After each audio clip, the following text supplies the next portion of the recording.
అప్పటిదాకా నన్ను ద్వేషించినోడు, దూషించినోడు, పట్టనట్టు మాట్లాడినోడు, పిచ్చి పిచ్చి పనులన్నీ చేసినోడు ఒక రాత్రి తెల్లవారేసరికి మొదలు పెడతాడు భక్తి కార్యక్రమం నాలాగా. దేవునికి స్తోత్రం కలుగును గాక. హల్లెలూయా. నిన్నటి వరకు కూడా ద్వేషించి దూషించిన వాడు ఈ రోజున అపరభక్తుడు ఎలాగా అయిపోయినాడు. అలాగే అయిపోయింది నా బతుకు. ఇక అప్పటిదాకా ఆరాధించిన వాటి వైపు ముఖం వాటి వైపు కూడా చూడలేదు ఇక నేను. ఎందుకంటే ఇవన్నీ కథలు, కల్పితాలు, ఇవన్నీ నీడలు. వాస్తవిక రూపం క్రీస్తులో ఉంది. మా అమ్మ అంది, తిరుపతి వస్తానని జుట్టు పెంచుకున్నావురా, అబ్బాయికి పిలకేశావు, యేసుప్రభు అన్నావు, బార్బర్ షాప్కి వెళ్ళి మొత్తం నువ్వు కటింగ్ చేయించుకున్నావు, వాడి పిలక కూడా తీసేసావు, ఏం పోయా కాలవరా నీకు, ఏం చేయాలనుకున్నావు, కొంపనేదో నాశనం చేస్తామని లేచింది. భయం కాదు మరి, మొక్కి తీర్చకపోతే అందులో ఒకటి కాదు 25-30 ఉన్నాయి.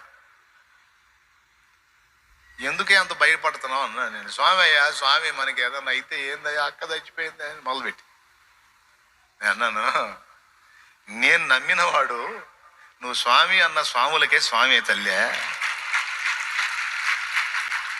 అసలు ఎవడమ్మా, అందరికీ పైన ఉన్నవాడు. నిజంగా దేవత అనే వాళ్ళు ఎవరైనా ఉంటే వాళ్ళు దూతలైతే వాళ్ళందరికీ పైన నాయకుడు, రాజు, ప్రభువు. ఎవరైనా వచ్చి తమ పాప పరిహారార్థమై ఆయన కాళ్ళ దగ్గర సాగిలపడాల్సిందేమ్మా. అందరికి పైనున్న దేవుడమ్మా, ఆది దేవుడమ్మా, ఆది దేవుడు, అధిదేవుడు. పూజ్యులన్నవారు నీకు సాటిరారు, నీతి ప్రేమ పవిత్రతలో నిన్ను మించలేరు. పూజ్యులన్నవారు నీకు సాటిరారు, నీతి ప్రేమ పవిత్రతలో నిన్ను మించలేరు.